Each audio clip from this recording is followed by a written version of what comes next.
So welcome, our beloved brilliance sister Rahel. I so appreciate your consistent leadership, love, and solidarity. And as always at SETC, we begin all things by giving thanks and praise to our Creator. We acknowledge all the original stewards of the various lands we're on. We acknowledge all our ancestors, all those who toiled without compassion or compensation. We acknowledge all our elders and community stalwarts whose shoulders we stand on as we build, share, and learn together for our collective liberation and sovereignty. So Rahel, can you please share a bit about your background, your remarkable work with our listeners and viewers? For sure. Thank you so much for having me, Victor, and making this happen, and also allowing me to be a part of this wonderful lineup of speakers. I've been watching your interviews, and it's just been a blessing. So thank you, first and foremost.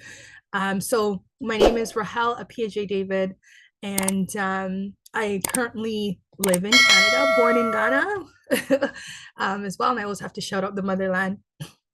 So a lot of the work that I've been doing in community has just been driven from a mantra I had at a very young age for some reason, to be the change I wanted to see in my community, in my family, and just in life. And how that turned out was doing lots of leadership at school.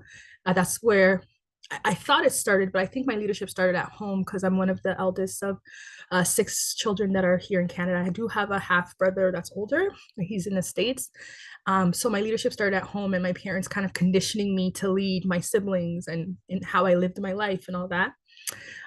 So at this point right now, today, I run a business called ONE1000 Training and Consulting, and we focus on effective communication. I've worked in at least four different industries: social services, government, academia, corporate.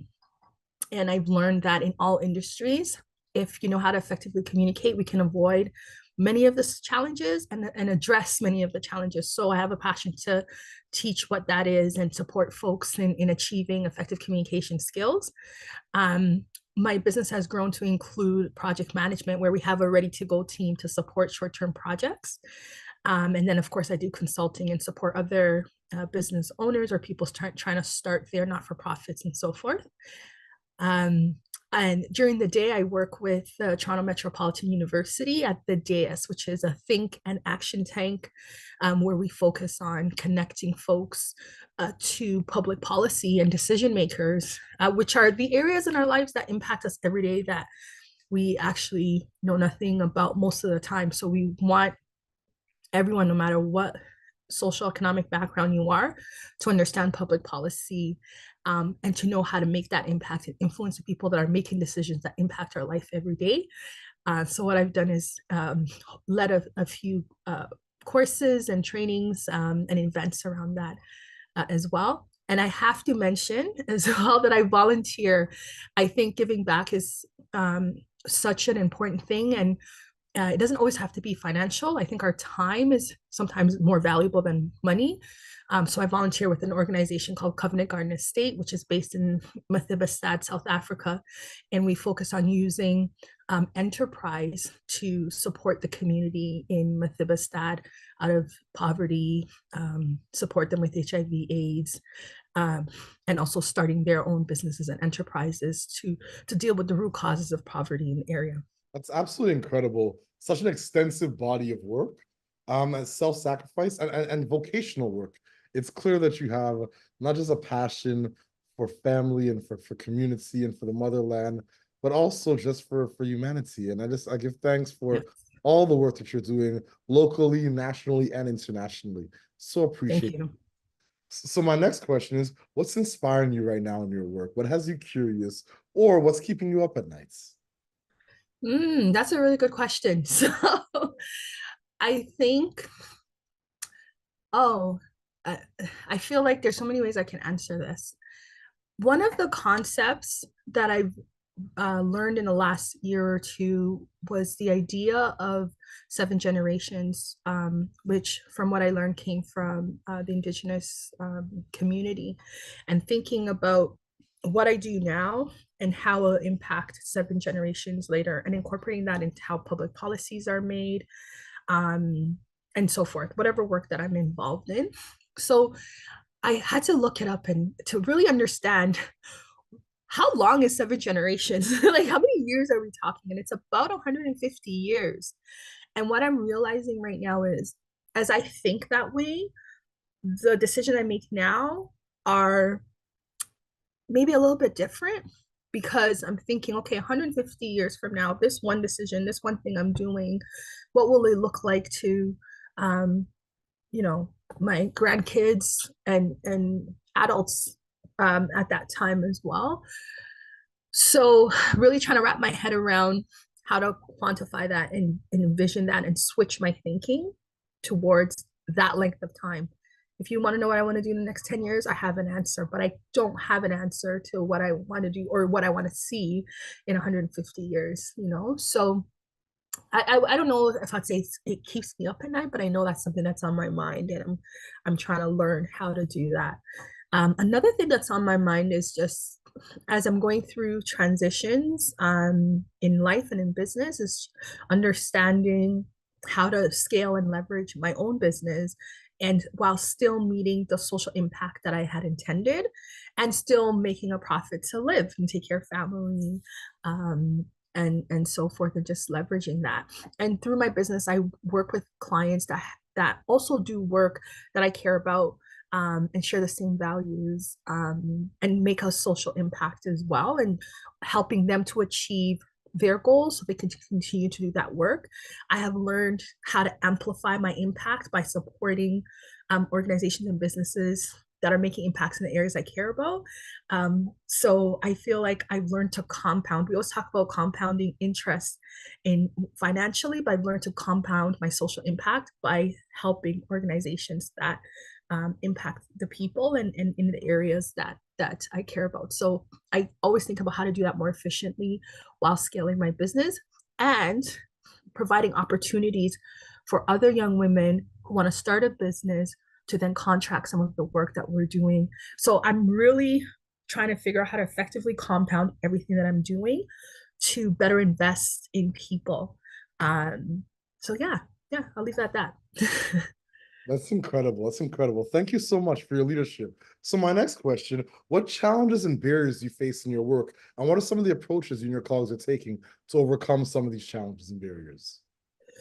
Ooh, okay. So I'm gonna be very honest. I think one of the common and constant things that comes up with my work, whether it's with clients or even with my day work at the dais, is always funding and who has access to it,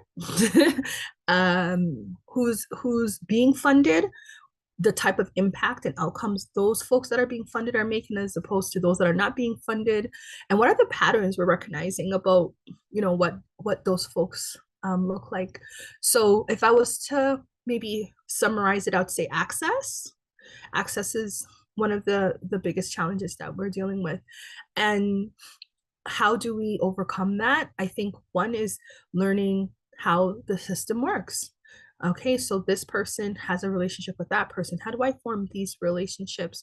How do I learn about what others care about so that I can also share what I care about and see where they might like our interests overlap or our values overlap, and start from there. How do we better amplify our work? I think especially people of color, women on top of that, we don't do as good of a job sharing our work and what we do, how we've done it. So being comfortable with that and understanding that it doesn't mean you're not being humble, right? Because I think we also confuse humility with maybe hiding ourselves, and that's not necessarily what humility is. So understanding how to comfortably share the work that you're doing without feeling like you're boasting or making yourself small to make other people feel comfortable. And one of the most interesting things I'm finding is a lot of people lack confidence. It's such a small thing. And no matter what, though, whether I've trained people in courses, had discussions with people, or had to manage an incident, it's always come down to confidence.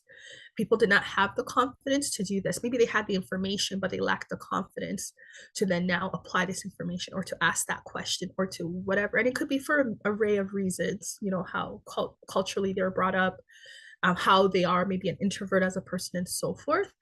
Um, so I think you build confidence by doing small things to allow you to affirm within yourself that yes, this is something I can do.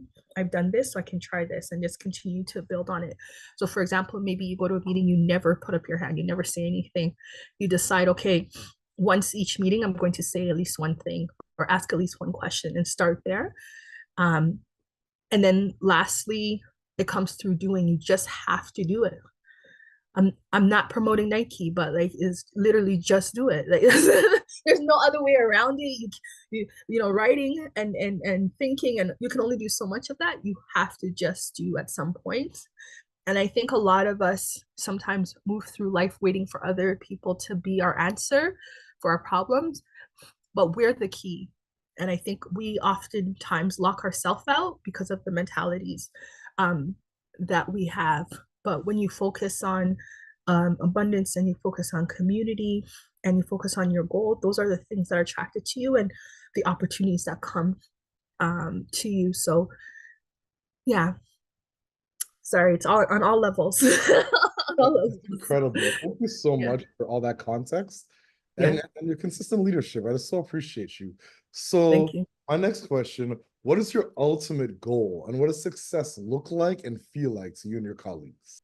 Mm, my ultimate goal, I think my ultimate goal, I'll start with just general in terms of my life because, you know, I'm a mother and I'm a wife, a sister and a daughter and so forth. So my ultimate goal in life is to ensure that I provide the space and opportunity for my children to fulfill their destiny and their calling. That's very important to me, to help them find what that is and continue to move them in that direction. Um, I think that's of the utmost importance to me above anything else I'll be talking about after this. And then just being that supported role model for my younger siblings, my nieces, my nephews. To me, that's really where the wealth and abundance is at. So that's that part, and just to live a life where they're set up for success on all levels. One of the one of the things I've been trying to work on is convincing my children, especially, and then even my nieces and nephews, to work in different sectors so that we have a family where someone's a lawyer, someone's a doctor, someone's an engineer, someone's a pilot. Like we have that representation in every area of our family. So legacy building, I would say, is really, really, really important to me. That's the highlight. When it comes to business, um, I've started other businesses now as well, and so just diversifying my wealth in terms of business, and also allowing my children to be a part of those things and to see that and to see it modeled. My parents were the inspiration for that. They started a business and always told me, if you want to make it in Canada, you need to have a business. So I've started one business, but now I have multiple businesses that I've invested in, and I want to continue to diversify my income by. I recently learned about joint, what do you call this? Sorry, VCs, venture capitals, and how to build wealth that way. So just continue to expand my knowledge, because all I do is what I learn, it's poured into my children, poured into my nieces and nephews, so that it can continue, and they can be comfortable with those things a lot sooner than I was, right? And they can, once things are passed down and they're inherited, they can also manage them, right? So it's not just like, okay, they're the first generation and the only generation, but it continues to go that 150-year thinking, you know, the 7th-generation thinking, and mindset. So I think that, yeah, everything's founded and rooted in the legacy of my children and my nieces and my nephews. And so everything I'm doing now is to build them up. Yeah, and then just with my business, I want to be able to continue to meet the needs of humanity in a way that helps everyone to prosper, and that brings more love than hurt, and brings solutions. I love creating solutions and being a solution. So right now we have my trainings used to be only for corporations and companies and businesses, but I saw that individuals wanted it and it wasn't affordable for them. So we created like a subscription program for folks to join an effective communication community where they can pay $9.99 every month, learn from the course, get coaching, attend webinars, and receive newsletters and so forth. And then because of just the way things are going economically right now, at least in North America, a lot more businesses and companies have short-term projects and they don't always have the time to hire, go through the hiring process, train this person, and they kind of just need someone who can come in quickly, do something, deliver it quickly and done. And so again, just being that type of solution through our ready to go team for our business. And then I think lastly, some of the work that we've been doing at the dais, there's a course I created called Leading Through Policy Change. And it's a course that's accessible to anybody from any background. It doesn't matter what you studied or didn't, but who wants to understand what public policy is and how to influence that and how to make a change and be in that space and influence government decisions on the laws, legislations, and some of the programs and solutions they come up with regularly. So yeah, I think that's pretty much the focus right now. Yeah. That's absolutely incredible. Thank you so much for your leadership. And I couldn't agree more. Legacy, legacy, legacy. And all those pieces just resonate so much with me as a husband, as a father. So my Yes. second last question, how do you feel about the future of public policy in Canada? Are you optimistic? Are you pessimistic? Are you hopeful? How do you feel about the future? Oh, oh man. The future of public policy in Canada. Hmm. I I'm always okay. I wouldn't say I'm optimistic or pessimistic. In general, in life, I hope for the best and prepare for the worst. That's so based on some of the promising things that I could see, and even the work that we've been doing at the dais at TMU, we're equipping younger people, younger population, those that are coming up with the skills and the tools. So I have hope in that the seeds we're planting will come to fruition. They'll be able to step in and take the baton of some of our folks that have been doing this work for 50, 20, 30 years. I'm hopeful of that. Um, there's also lots of public policies that are still not clear, and Canada still has a lot of work to do to determine like secure and responsible technology, AI, and how do we do this in a responsible way? How do we create frameworks around this that doesn't impede on human rights, autonomy, and so forth? And there's still a lot of unanswered questions in those areas, but we're still moving forward. So because of that, I have concerns, about what public policies would come up. And one of the biggest challenges for me in the public policy space, and something I advocate for a lot in work, is understanding why we only see Europeans or Americans as peers in this work. Because one of the things in public policy and research is you'll look at other jurisdictions to see what others are doing. Often South America, Africa, like those type of countries in those continents are not even considered to look at some of their solutions, and they're not seeing as peers in this work. And so because of that, I feel like we're missing opportunities to have better and more enriched answers to how we do public policy work in Canada. So it's I'm hoping for the best. We're doing the work that we can now, but I'm also prepared for the worst because leadership matters. Whoever's in leadership and who they put in place to lead these things also will impact the future of public policy in Canada and the daily lives of individuals. So I'll leave it at that.